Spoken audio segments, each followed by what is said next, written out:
Welcome to Jayasree's kitchen. இன்றைக்கி நம்ம பார்க்க போகிற ரெசிபி ரொம்ப சூப்பராக ரோட்டு கடையில் சில்லி பரோட்டா பண்ணுற மாதிரி வீட்டிலையே எப்படி டேஸ்டியாக பண்ணி கொடுக்குறதுங்கிறத பார்க்கலாம். இதுக்கு நான் கடையில் வாங்கின பரோட்டா தான் எடுத்துகிட்ருக்கேன். 4 பரோட்டா மீடியம் சைஸ் பரோட்டா எடுத்து அதை ஒரு தவாவில் போட்டு 2 பக்கமும் குக் பண்ணி எடுத்துக்கோங்க. பரோட்டாலாம் நல்லா குக் ஆனதுக்கு அப்புறமா அந்த சூடான தவாலையே அதை ஒரு 5 நிமிஷம் அடுப்பை ஆஃப் பண்ணிவிட்டு அப்படியே விட்டுடுங்க. இது நல்லா கிறிஸ்பாகும். யூஸ்வலாக கடையிலலாம் அதை ஒரு தடவை பொரிச்சு எடுப்பாங்க. நம்ம பொரிக்க போகிறது கிடையாது. இப்போ ஒரு கடாயில் 1 டேபிள் ஸ்பூன் எண்ணெய் சேர்த்துட்டு ஒரு பெரிய வெங்காயத்தை க்யூபாக கட் பண்ணி வச்சுருக்கேன். அதையும் சேர்த்துக்கலாம். கொஞ்சம் நேரம் வதக்கிக்கலாம் வெங்காயத்தை. இப்போ இதோட 1 டேபிள் ஸ்பூன் இஞ்சி பூண்டு விழுது சேர்த்துக்கலாம். 2 பச்சை மிளகாயும் சேர்த்து வெங்காயத்தோடு வதக்கியாச்சு.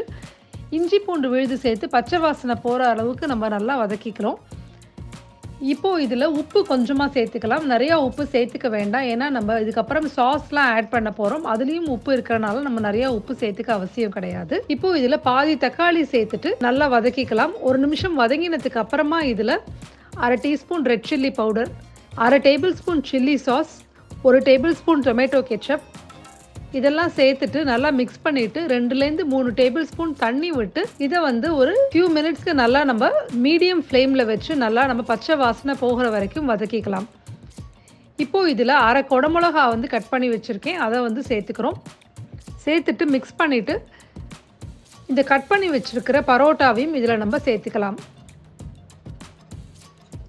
எல்லாத்தையும் நல்லா மிக்ஸ் பண்ணி விட்டுக்கோங்க. பொடியாக நறுக்கின கொத்தமல்லி தூவிக்கலாம். இதெல்லாம் மிக்ஸ் பண்ணிவிட்டு நம்ம ஒரு 2 to 3 மினிட்ஸ் மிதமான தீயில வச்சு நல்லா மிக்ஸ் பண்ணி எல்லா மசாலாவும் அந்த பரோட்டாவில் ஈக்குவலாக கோட் ஆகிற மாதிரி மிக்ஸ் பண்ணிக்கலாம். இப்போது இதில் கடைசியாக கொஞ்சமாக லெமன் ஜூஸ் சேர்த்துட்டு அடுப்பை ஆஃப் பண்ணிடலாம். நல்லா மிக்ஸ் பண்ணிவிட்டு திருப்பியும் கொஞ்சம் கொத்தமல்லி சேர்த்துட்டு சூடாக தயிர் வெங்காயத்தோடு பரிமாறிடலாம்.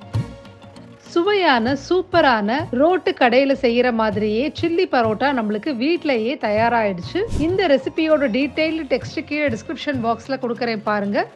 இதை செஞ்சு பார்த்துட்டு எப்படி வந்ததுங்கிறத என்னோட ஷேர் பண்ணிக்கோங்க. தேங்க்யூ ஸோ மச் ஃபார் வாட்சிங் திஸ் வீடியோ.